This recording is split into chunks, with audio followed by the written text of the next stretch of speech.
And we're back here at WECS 90.1, something different indeed.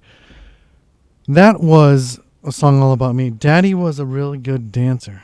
So no, I'll show you later because we are broadcasted through the internet and terrestrially through the airwaves. But right now, let me tell you something about my next guest. Mia Dyson gained a sense of what it's like to live in America through many of her favorite songs. She's a daughter of a renowned guitar maker and blues musician.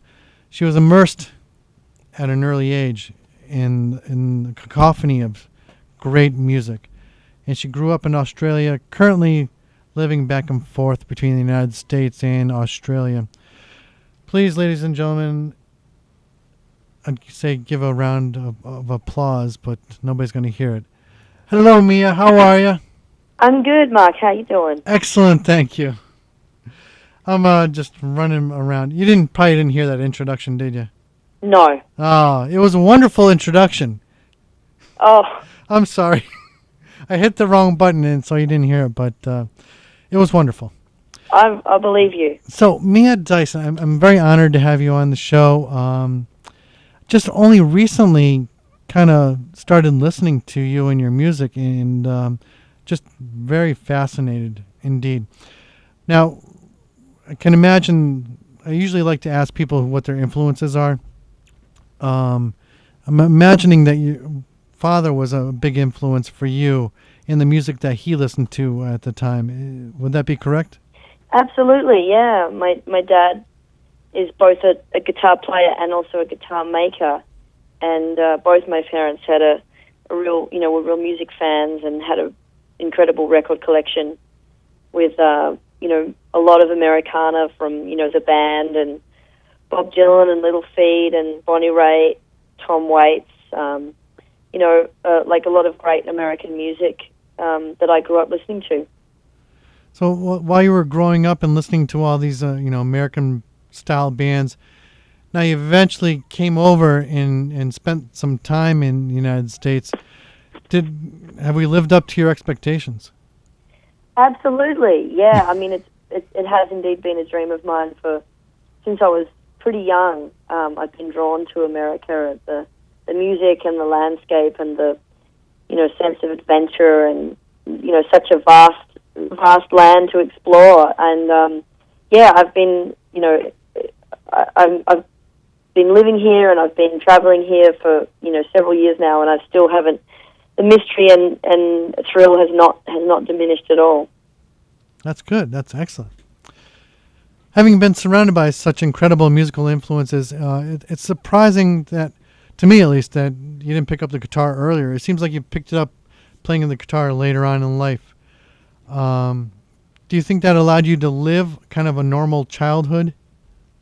Well, I was playing piano when I was younger, so I started my musical sort of evolution on piano. My dad actually, I think, set me up with a little piano because, when my hands were too little for trying to get around the guitar neck. So I played that for, several years and kind of had that experience that I've heard a lot of people have of, just having an overwhelming, like a teacher who's just too sort of forceful, when you're a kid and you just want to have fun and play what you like. And so I quit piano because of that.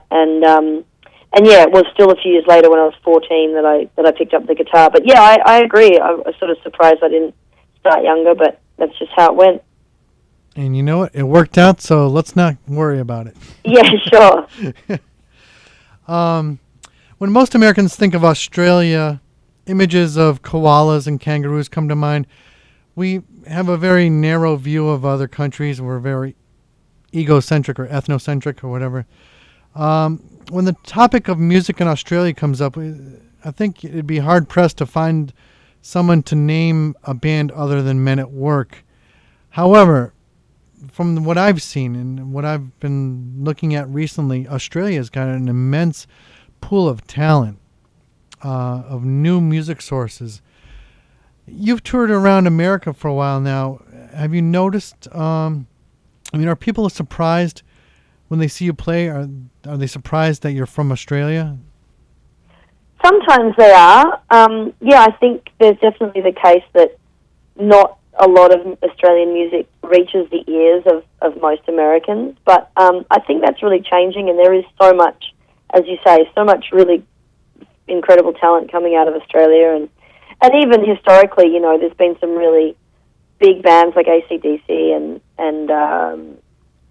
now the names have escaped me right now. Olivia Newton-John. Yeah, we're familiar with her. In Excess. Oh, yes, one of my top bands, yeah. Right, but I think more so now there's even more, you know, great music coming out of Australia, and a lot of Australians are really, you know, keen to get over to America and the rest of the world to play music. So hopefully you'll be hearing more from us. Definitely. I think the internet has really helped bring us closer together. Absolutely, yeah.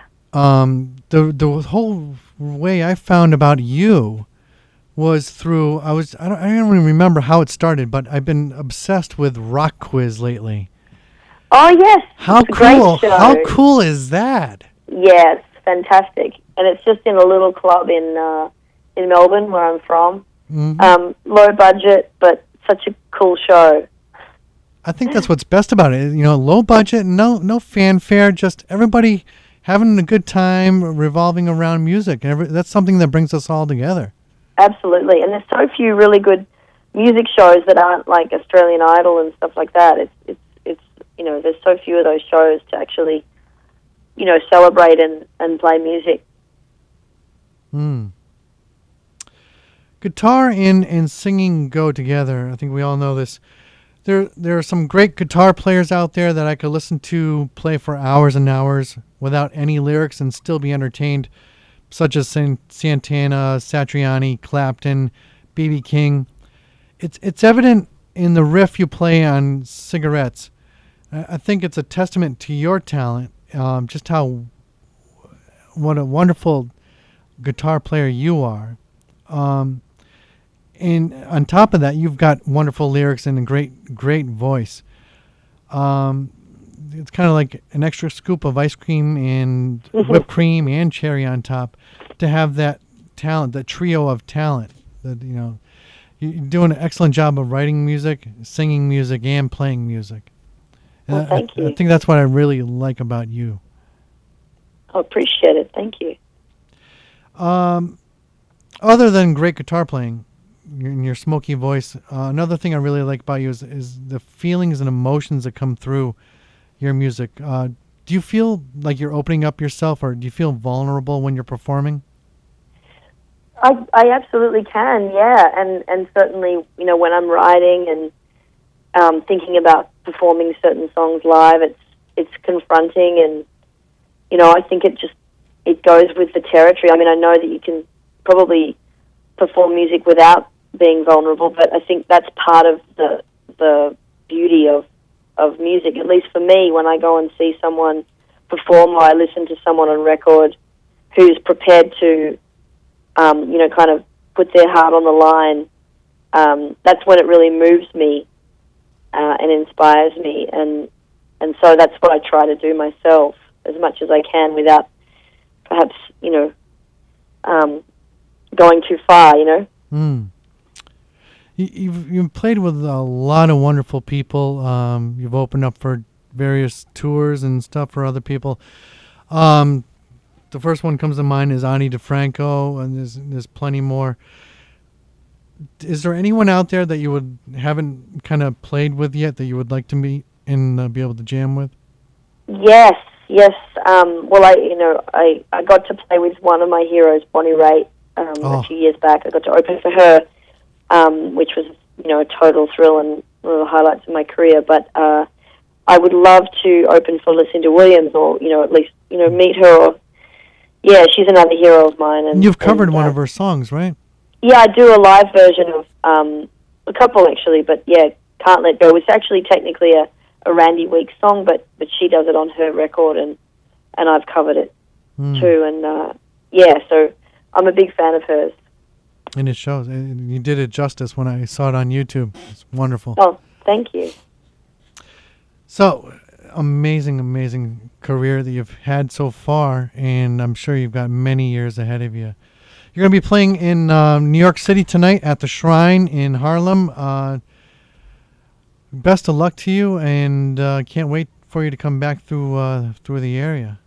Thank you so much. I appreciate the support. One last question I ask everybody. When you're out there on tour, is there any place that you kind of look forward to going to get your favorite comfort food, or your favorite bite out at a restaurant? Oh, that's a good question. There is a place in Los Angeles called the Bright Spot. The which Brass I love Bar? to get a Bright Spot. Oh, okay. I'm partial to some like pancakes with fruit and maple syrup and whipped cream. There you go. Yeah. So not a good meal if you're gonna play, but late at night after all the work is done, Yep. and there's a diner still open, having some pancakes is pretty sweet. There you go. There's a place up here that's really good pumpkin pancakes with some cranberry sauce on top. Very good, very good. Oh, sounds great. Next time you're in the area, I'll shoot you that way. Thank you so much. Mia, well, best of luck to you. It's been great talking with you. Please stay on the line for me. I will do. All right, Mia Cheers. Dyson. Cheers. Okay, Mia Dyson from Australia doing a wonderful show. If you're heading down to New York City tonight, stop at the Shrine and check her out. We'll also be playing her later in the show a little bit more as well. Stay tuned. We've got lots of great more music for you here on 90.1 WECS, Something Different. Let's do Half Moon Run, Full Circle. Stand by.